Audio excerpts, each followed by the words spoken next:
പറയാനുള്ള കാര്യം എന്താണെന്ന് വെച്ചാൽ, ഞാൻ ന്യൂറോ സയൻസ് പഠിച്ചിട്ടുള്ള ഒരാളോ മെഡിസിൻ പഠിക്കുന്ന ഒരാളൊന്നുമല്ല. ബട്ട് എൻ്റെ ഇൻട്രസ്റ്റും ക്യൂരിയോസിറ്റിയും കാരണം ഞാൻ പല ബുക്കിലും വായിച്ചിട്ടുള്ളതും പിന്നെ പല സൈറ്റിലും വായിച്ചിട്ടുള്ളതും ന്യൂറോ സയൻറ്റിസ്റ്റുമാരുടെ വീഡിയോസ് എല്ലാം കണ്ടിട്ട് എനിക്ക് കിട്ടിയ ഇൻഫോർമേഷനും എനിക്ക് മനസ്സിലായ കാര്യമാണ് ഞാൻ നിങ്ങളായിട്ട് ഷെയർ ചെയ്യുന്നത്.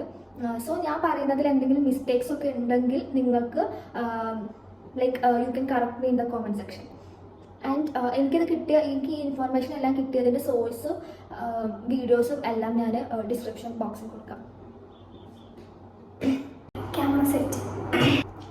ഉറങ്ങുന്ന സമയം നമ്മുടെ ബ്രെയിനിൻ്റെ അകത്ത് എന്തൊക്കെയായിരിക്കും നടക്കുന്നത് നിങ്ങൾ ആലോചിച്ചിട്ടുണ്ടോ? ആക്ച്വലി നമ്മൾ ഉറങ്ങുമ്പോൾ 2 സ്റ്റേജുണ്ട് സ്ലീപ്പിൽ. അത് ആദ്യത്തെയാണ് REM, രണ്ടാമത്തെയാണ് നമ്മൾ നോൺ REM എന്ന് പറയുന്നത്. അപ്പോൾ REM എന്ന് പറഞ്ഞാൽ റാപ്പിഡ് ഐ മൂവ്മെൻറ്റ്. ഈ REM സ്ലീപ്പിൻ്റെ സമയത്താണ് നമ്മൾ ഭയങ്കരമായിട്ട് ഇങ്ങനെ ഹാലൂസിനേറ്റ് ഒക്കെ ചെയ്യുമ്പോൾ നമ്മൾ ഡ്രീംസ് കാണും. അതേപോലെ സ്ലീപ്പ് പാരാലിസിസ് ഒക്കെ കുറേ പേർക്ക് എക്സ്പീരിയൻസ് ചെയ്തിട്ടുണ്ടാവും. ഇതൊക്കെ നടക്കുന്നത് REM സ്ലീപ്പിൻ്റെ സമയത്താണ്. നേരെ മറിച്ച് നോൺ REM സ്ലീപ്പാണെന്ന് വിചാരിക്കും. അപ്പോൾ നോൺ REM സ്ലീപ്പ് എന്ന് പറഞ്ഞാൽ ഭയങ്കര ഡീപ്പസ്റ്റ് സ്റ്റേജാണ് സ്ലീപ്പിൻ്റെ. നമ്മൾ ഭയങ്കര സമാധാനമായിട്ട് ഭയങ്കര ഡീപ്പായിട്ട് ഉറങ്ങുന്ന സമയം. അപ്പോൾ നോൺ REM സ്ലീപ്പിന് ബേസിക്കലി 3 സ്റ്റേജാണത്. അതിൽ 3ാമത്തെ സ്റ്റേജാണ് ഏറ്റവും ഡീപ്പായിട്ട് ഉറങ്ങുന്നത്. ഓക്കെ, ഇത് നമുക്ക് മാറ്റി വയ്ക്കാം. ഇപ്പം ഞാൻ ഇത്രയും പറഞ്ഞത്. ഇനി 2013 നടന്നൊരു സ്റ്റഡി, അതായത് മൗസസിൻ്റെ തലച്ചോറ് വെച്ച് നടന്നൊരു സ്റ്റഡി പ്രൂവ് ചെയ്തു, നമ്മൾ ഉറങ്ങുന്ന സമയത്ത് നമ്മുടെ ബ്രെയിനിൻ്റെ അകത്തുള്ള ഒരു സാധനം തന്നെ, അതായത് CSF എന്ന് പറയും. CSF എന്താണെന്ന് ഞാൻ നിങ്ങൾക്ക് പറഞ്ഞുതരാം ഇത് ഈ വീഡിയോയിൽ തന്നെ.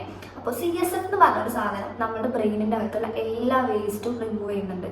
റിമൂവ് ചെയ്തിട്ട് നമ്മുടെ ബ്രെയിൻ ക്ലീൻ ആക്കുന്നുണ്ട്. അതായത് ടോക്സിൻസ് റിമൂവ് ചെയ്യാന്ന് പറഞ്ഞാൽ മെയിൻലി ബ്രെയിനിൻ്റെ അകത്തത്തെ ടോക്സിൻസ് നമ്മൾ പറയുന്നത് ന്യൂറോ ടോക്സിക് വേസ്റ്റ് ആണ്. അതായത് ടോക്സിക് ആയിട്ടുള്ള സാധനമാണ് വേസ്റ്റ്, അത് നമുക്ക് ആവശ്യമില്ല. അപ്പോൾ ഈ ന്യൂറോ ടോക്സിക് വേസ്റ്റിൽ ബേസിക്കലി ഉള്ള കെമിക്കലാണ് ബീറ്റ അമിലോയിഡ്സ് എന്ന് പറയുന്നത്. അപ്പോൾ ഈ ബീറ്റ അമിലോയിഡ്സ് എന്ന് പറയുന്നത് വേസ്റ്റ്, അതിലുള്ള കെമിക്കൽ ബീറ്റ അമിലോയിഡ്സ്, അത്ര മനസ്സിലാക്കിയാൽ മതി. അപ്പോൾ ഈ ബീറ്റ അമിലോയിഡ്സ് എന്ന് പറയുന്നത് അൽഷിമേഴ്സ് ഡിസീസായിട്ട് ഭയങ്കര റിലേറ്റഡാണ്. ഈ അൽഷിമേഴ്സ് ഡിസീസ് നമ്മുടെ ബ്രെയിനിൽ എപ്പോഴാണ് തുടങ്ങുന്നത്? നമ്മൾ ഇത്രയും പ്രായമാകുമ്പോഴല്ല നമ്മുടെ ബ്രെയിനിൽ തുടങ്ങുന്നത്. നമ്മുടെ ബ്രെയിനിൽ കുറേ വർഷങ്ങൾക്ക് മുമ്പേ തുടങ്ങുന്നു. പക്ഷെ അത് ഡിറ്റക്ട് ചെയ്യാൻ പറ്റുന്നത് അത്രയും പ്രായം ആകുമ്പോൾ മാത്രം. സോ അത് അൽഷിമേഴ്സ് ഡിസീസിൻ്റെ കോഴ്സ് നമുക്ക് ഇതുവരെ കണ്ടുപിടിക്കാൻ പറ്റില്ല. സയൻസ് പറഞ്ഞാൽ എന്താ, നമ്മൾ ഇത്രയും കാലം കണ്ടുപിടിച്ചത് നമ്മൾ പറയുന്നു, അതിൽ തെറ്റുണ്ടെങ്കിൽ നമ്മൾ തിരുത്തി പോകുന്നു. സോ നമുക്ക് ഇതുവരെ അറിയാവുന്നതെന്ന് പറയുന്നത് ബീറ്റ അമിലോയിഡ്സ് എന്ന് പറഞ്ഞ ടോക്സിക് അൽഷിമേഴ്സ് ഡിസീസിന് ഹൈലി റിലേറ്റഡാണ്. ഇതെങ്ങനെയാണെന്ന് അറിയില്ല. മേ ബി ബീറ്റ അമിലോയിഡ്സിൻ്റെ അളവ് കൂടുമ്പോഴാണ് നമുക്ക് അൽഷിമേഴ്സ് ഡിസീസ് വരാമെന്നൊരു പ്രഡിക്ഷൻ ഉണ്ട്. സോ ഈ ബീറ്റ അമിലോയിഡ്സ് റിമൂവ് ചെയ്തിട്ട് ബ്രെയിനിൻ്റെ അകത്ത് വേസ്റ്റ് എല്ലാം പോകണമെങ്കിൽ എന്തെങ്കിലും നമ്മൾ ഉറങ്ങണം. അതെന്താണെന്ന് വെച്ചാൽ CSF എന്ന് പറയുന്ന സാധനം, അതായത് സെറിബ്രോ സ്പൈനൽ ഫ്ലൂയിഡ്. ഈ സെറിബ്രോ സ്പൈനൽ ഫ്ലൂയിഡ് പറയുന്ന സാധനം ഒരു വെള്ളം പോലെ ഉള്ളൊരു ഫ്ലൂയിഡാണ്, വെള്ളം പോലെ വഴുവഴുപ്പുള്ള ഒരു സാധനമാണ്. ഈ സാധനമാണ് നമ്മുടെ ബ്രെയിനിൻ്റെ അകത്തെ എല്ലാ ദിവസവും നമ്മൾ ഉറങ്ങുമ്പോൾ, നമ്മൾ ഡീപ്പ് സ്ലീപ്പിൽ പോകുന്ന സമയത്ത് നമ്മുടെ ബ്രെയിനിൻ്റെ അകത്തുള്ള എല്ലാ ന്യൂറോ ടോക്സിക് വേസ്റ്റും, അതായത് എല്ലാ ബീറ്റ അമിലോയിഡ്സും റിമൂവ് ആയി പോകുന്നുണ്ട്. അതെങ്ങനെയാണെന്ന് ഞാൻ പറഞ്ഞുതരാം.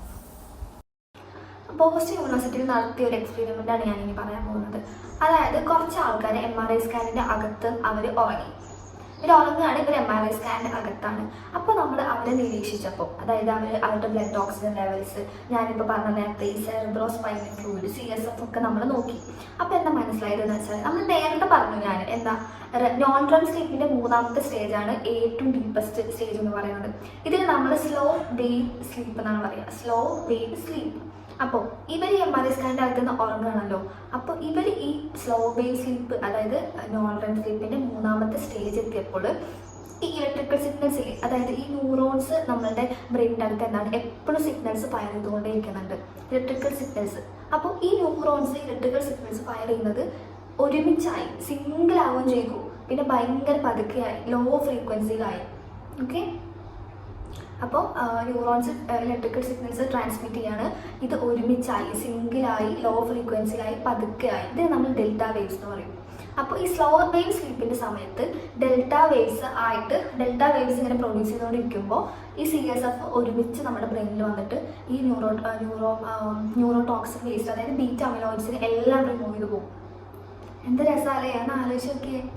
നമ്മൾ ഇന്ന് ഉറങ്ങുന്നു, നമ്മൾ എന്തെങ്കിലും അറിയണം, നമ്മൾ സ്വപ്നം കാണുന്നു, ഉറങ്ങുന്നു, നമ്മൾ പിറ്റേ ദിവസം ഫ്രഷായിട്ട് നല്ല ഫ്രഷായി ബ്രെയിനൊക്കെ ഫ്രഷ് ആയ പോലെ എന്നൊക്കെ നമ്മൾ വിചാരിക്കും. പക്ഷെ ഇതൊക്കെയാണല്ലേ നടക്കുന്നത്.